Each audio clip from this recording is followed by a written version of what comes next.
Arturo Saldívar, ministro presidente de la Corte. Gusto de saludarlo, Arturo. Buenos días. Ciro Manuel, muy buenos días. El propio presidente acaba de poner en duda que en las alturas del Poder Judicial se haya erradicado esa corrupción. Dice, ni otros ministros, ni magistrados, ni jueces federales.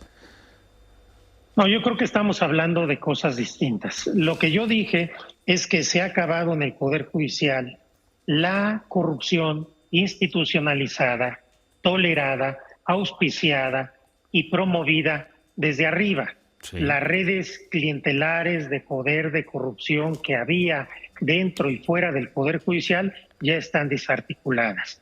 Obviamente, en un Poder Judicial tan grande, donde recibimos más de 1,5 millones de asuntos al año y resolvemos un número similar de asuntos al año, puede haber y seguramente hay casos aislados de corrupción que en caso de ser detectados serán sancionados, pero ya no hay una cultura de la corrupción y ya no hay estas redes de silencio y de complicidad que se daban en el Poder Judicial. Creo que es una gran diferencia esto que estamos diciendo. Nadie puede afirmar que en cualquier institución, la que sea, no existe en lo absoluto la corrupción, pero lo que sí podemos afirmar, porque hemos trabajado para ello desde que inicié como presidente de la Corte, es que ya no hay estas mafias internas y estas relaciones y vínculos que generaban precisamente cadenas de corrupción. Bueno, el presidente habló hace unos momentos de otros ministros, de magistrados y de jueces.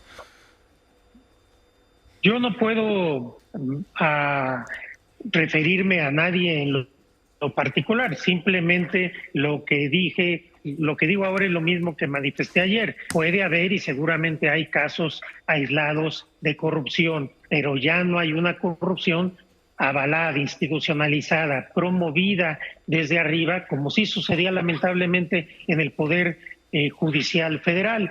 Y esa fue mi principal responsabilidad, y en como en los diferentes rubros que me comprometí hace 3 años, hemos cumplido un año antes con todos los compromisos que asumí cuando me postulé para presidente de la Corte.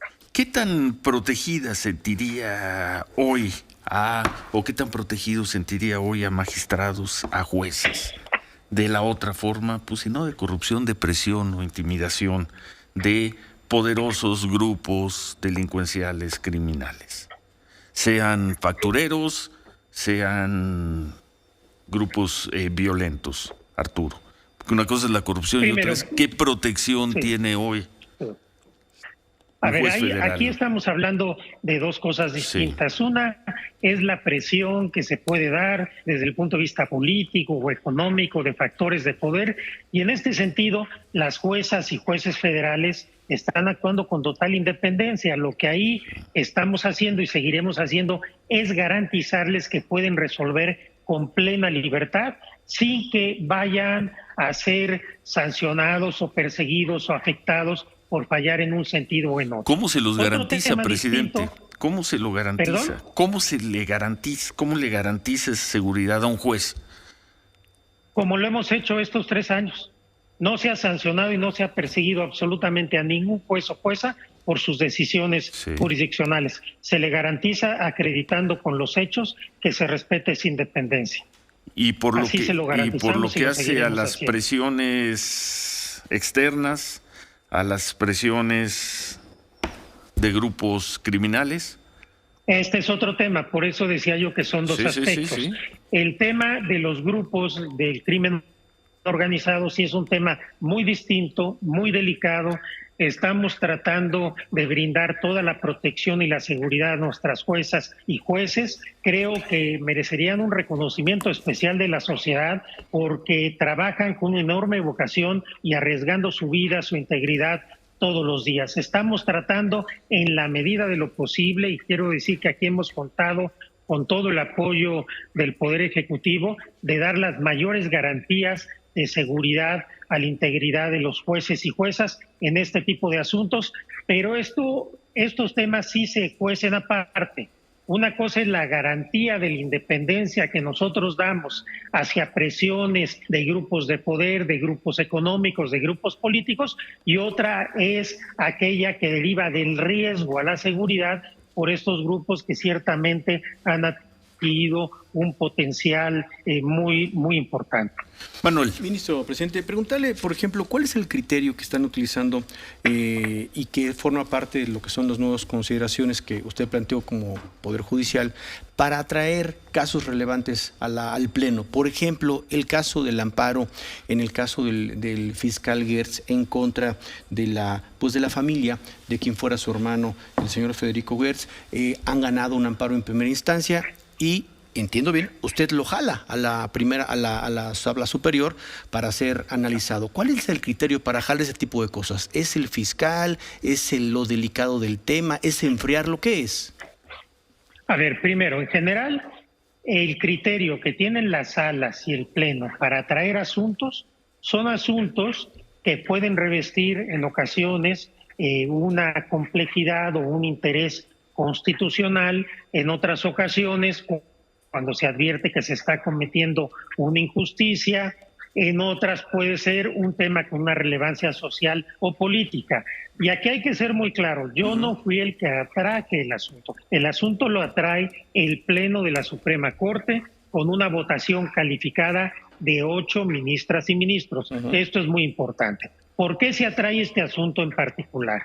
Porque se estaba generando un ambiente que afectaba la imagen y la función de la Fiscalía e incluso del propio Poder Judicial con un tema que de los dos lados se estaba alegando que había tráfico de influencias, que no había independencia, que había presiones, que había una cantidad de cosas. Lo que hicimos nosotros fue atraer el asunto para que la máxima autoridad judicial del país lo resuelva con total transparencia, independencia y que no haya la menor duda que no participó en la resolución que demos ningún factor externo de ninguna clase.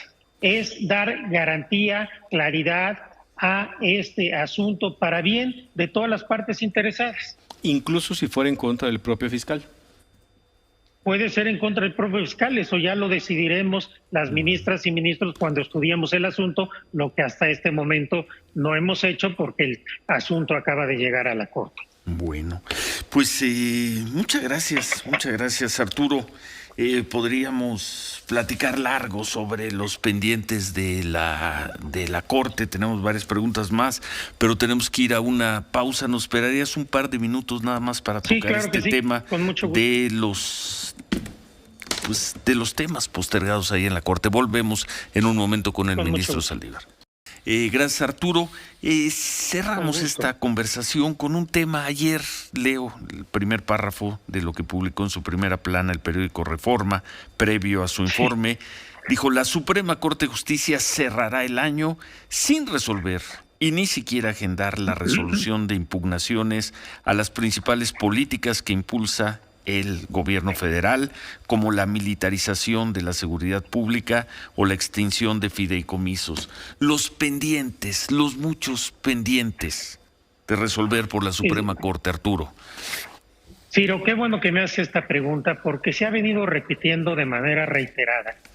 No sé si con mala fe, con ignorancia o con ambas cosas, que los asuntos que le parecen relevantes, al menos para algunos medios, no se han resuelto porque el presidente de la Corte los tiene guardados en un cajón para que no se resuelva. Esto es absolutamente falso. Cuando llega un asunto a la Corte, se designa un ministro o ministra instructor. Estos ministros abren el procedimiento, se lleva a cabo todo el procedimiento, después elaboran un proyecto y hasta que tienen el proyecto lo bajan a la Secretaría General y entonces a partir de ahí yo puedo listar los asuntos. Los asuntos no se pueden listar si no hay proyecto. Este año, por ejemplo, la Corte recibió más de 12,000 asuntos Tenemos 10 ministras y ministros que proyectan cuántos asuntos le tocan a cada uno de ellos. La carga de trabajo es muy intensa. Conforme los asuntos se van llegando a la Secretaría General, los iremos programando para resolverlos. Por ejemplo, yo espero que en los primeros 3 meses del próximo año se pueda resolver lo referente al decreto relacionado con el transitorio de la Constitución, que tiene que ver con la intervención de las Fuerzas Armadas en seguridad pública.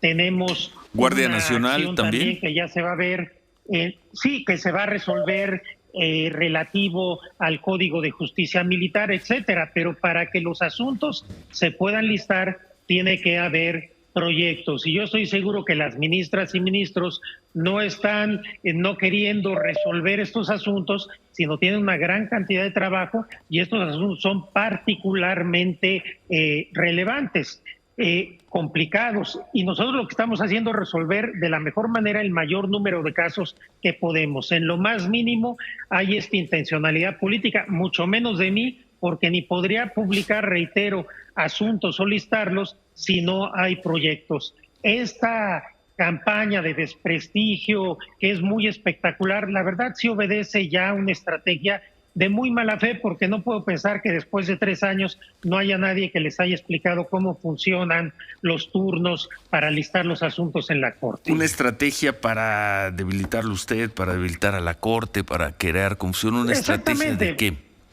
Una estrategia para generar esta idea totalmente falsa de que no hay independencia del Poder Judicial, de que no hay independencia de la Corte, que la Corte no quiere entrar a los temas para no enfrentarse o no afectarse con el Ejecutivo. Los temas que hemos tenido que resolver los hemos resuelto y se han resuelto con absoluta independencia y autonomía. Y ahí están nuestras sentencias desde el punto de vista de la interrupción del embarazo de las mujeres, que fue un asunto de una enorme trascendencia, lo que resolvimos en materia de prisión preventiva, lo que se resolvió ya en materia de arraigo, por ejemplo. En fin, hemos estado resolviendo todos los temas con total independencia y con total transparencia. No hay ninguna estrategia para no resolver temas. Ojalá este año podamos tener los proyectos de todos estos asuntos relevantes y discutibles y podamos resolverlos, y ojalá cuando yo termine mi presidencia